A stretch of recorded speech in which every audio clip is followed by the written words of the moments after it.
On the 26th of July 2023, elements of the Nigerian armed forces conducted a coup d'etat and overthrew the democratically elected president of the country, Mohamed Bazoum. This is only one of the many military coups in the Sahel region of Africa in recent years. Since the coup, the Economic Community of West African States, or ECOWAS, has given the military government of Niger ultimatums to restore democracy or face political, economic, and military intervention. If they were to intervene, it wouldn't be the first time the organization would use military force to intervene and restore democracy in a West African state.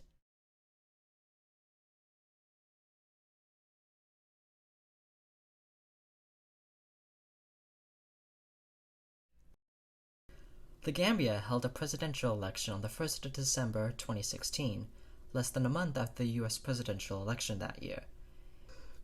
Incumbent President Yahya Jammeh, who had served since 1994 after a coup d'etat, would lose to opposition candidate Adama Barrow in a surprise upset. But in another surprise, Jammeh would accept the results and concede to Barrow. Opposition supporters were skeptical of Jammeh's concession and believed he was planning in some way to contest the results. A businessman interviewed by Reuters would say, "I will only believe it when I see him leaving the State House. He still controls the army and his family are the top brass." Their fears would turn out to be true. On the 9th of December, Jammeh would appear on national TV and declared his intention to remain in power, contest the results, and called for new elections. I hereby announce to you Gambians my total rejection of the electoral results and thereby annulling the elections in its entirety, and until we will go back to the polls, because I want to make sure that every Gambian has voted. Under an independent electoral commission that is independent, neutral, and free from foreign influence. In the days after the election, leaders of the opposition and of the incoming government had stated their intention to prosecute Jammeh once he left office. The architect of the opposition coalition during the election stated, "We don't trust him. The longer we leave him, the more possibilities he has to leave the country, to escape from the country, and to even do an insurgency. He is capable. The man is capable." Claiming that Jammeh's intention to return to his farm in Kanala near the Senegal border was a pretense to build up support, believing that his farm had bunkers and treasure to conduct such an insurgency against the government. Barr himself, on the same day as Jammeh's address, was reported to have gone to his safe house, later traveling to Senegal on the 17th of January 2017, 2 days before the official inauguration. Sadly, Barrow would suffer a personal tragedy when his 8-year-old son, Habibo, died after being bitten by dogs on the 15th of January. Barrow would sadly miss his son's funeral in the Gambia due to security concerns. The day following his address, the military of the Gambia had set up defense positions in and occupied the capital of Banjul and larger city of Serekunda. Concerns about possible prosecution during his time as president under the new government, given his record as one of the region's worst human rights abusers, Jammeh and military leaders were possibly motivated to maintain power and reject the election to avoid the prosecution. Under the Gambian constitution, candidates had the right to appeal to the nation's Supreme Court to invalidate the election results within 10 days, but given Jammeh's control of the judicial system, it was likely only a ploy to maintain power and legitimize his claims of election irregularities. ECOWAS chair and president of Liberia, Ellen Johnson Sirleaf, would attempt to mediate the situation, but her plane was denied entry into the country. Other international reactions came from the United Nations, African Union, European Union, and the United States. Senegal, the only country the Gambia borders, called an emergency meeting of the UN Security Council on the 10th of December, unanimously calling on Jammeh to peacefully hand over power. Regional leaders would continually attempt to mediate the situation and negotiate a resolution, but Jammeh was adamant that the Supreme Court hear his challenge to the results. The so-called deadline of 19th January 2017 is not cast in stone, and all parties shall await the outcome of the Supreme Court. Jammeh declared a 90-day state of emergency on the 17th of January 2017, a day before his term ended.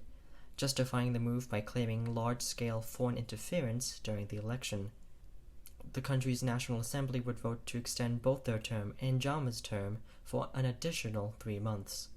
Following the announcement of the state of emergency, Senegalese troops were deployed to the border of the Gambia, including at the town of Korang, with additional forces from Nigeria, Ghana, Mali, and Togo. ECOWAS decided to militarily intervene in the Gambia on the 18th of January, stating a deadline of the 19th if Jama did not step down and transfer power to Barrow. Barrow, who was at the Gambia embassy in Dakar, Senegal, due to concerns over his safety, would take the oath of office on the day of the deadline and the constitutional transfer of power. Following his swearing-in, he would call on ECOWAS to militarily intervene in the country.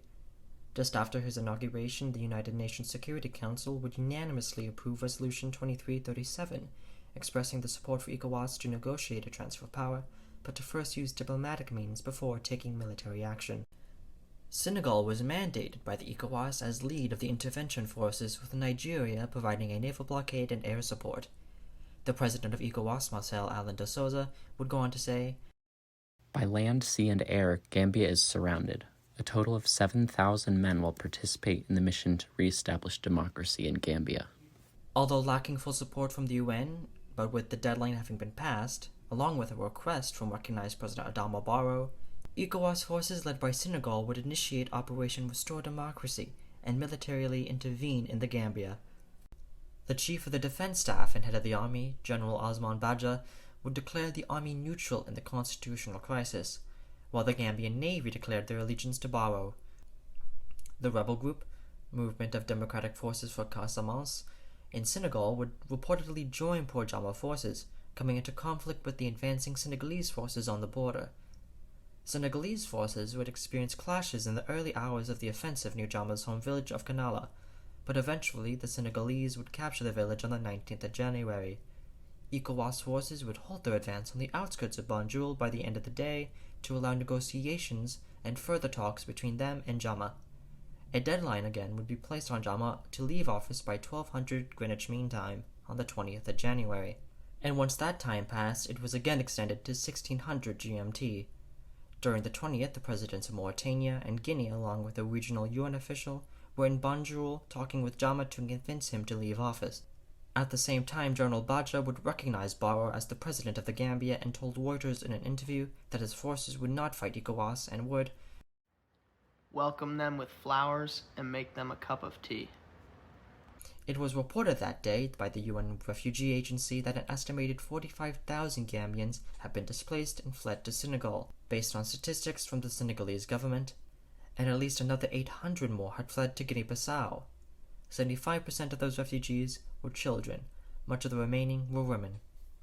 After talking with regional leaders, General Badja's support for Barrow, and the continued threat of the ECOWAS coalition, it was announced that Jama had agreed to step down and go into exile. In a state TV address, Jama would say, "I have decided today, in good conscience, to relinquish the mantle of leadership of this great nation with infinite gratitude to all Gambians." On the 21st of January, Jama, along with his wife Zainab, would fly out of the country, first to Guinea, then to Equatorial Guinea, where he would remain in exile. He would take his collection of luxury cars and other showcases of wealth gained during his presidency with him. The same day, ECOWAS announced that 4,000 of their troops would remain in the country to ensure order and security. Gambian lawmakers voted to lift the state of emergency and revoke Jama's 3-month term extension on the 24th, with Barrow returning to the Gambia from Senegal on the 26th and requesting that ECOWAS forces remain to stabilize the country for 6 months. 2,500 troops would remain in Banjul and other locations. The ECOWAS military intervention in the Gambia, abbreviated to ECOMIG, and their forces would continually have their mission extended all the way to the present day. Clashes with protesters and pro-Jama supporters in his home village of Kanala have resulted in multiple deaths and injuries of Gambian civilians. President Barrow would win re-election in December 2021 with 53% of the vote. A few days after the election, Barrow would be interviewed and justified the continued presence of ECOMIG in the country. "I think the people are misunderstanding the mission of ECOWAS in this country. The ECOWAS is not just here to get Yahya Jammeh out. No." going on to explain that the ECOMIG presence is meant to train and reform the Gambia armed forces, support the stability of the country, arguing that it was similar to previous ECOWAS missions in Liberia and Guinea-Bissau, and concluding that the Gambia was not paying for the ECOMIG forces to be in the country, but that they were funded by ECOWAS coalition members themselves. What's nothing stupid. With the tensions rising concerning the coup in Niger, and it's been getting a bit tense since I finished the script, and it looks like it's more than likely that they're going to intervene, and it's another war in the world, which obviously isn't good. But I don't know, I feel like I made this video hoping to give context, because like ECOWAS, what the heck is ECOWAS, and like what's the geopolitical situation going on in the Sahel, and I did not cover all of that. I did not even explain why ECOWAS came to be, why there's been a bunch of coups going on. That's a bit out of my pay grade and everything. And so I would just remember the Gambia, like ECOWAS is gonna intervene in where?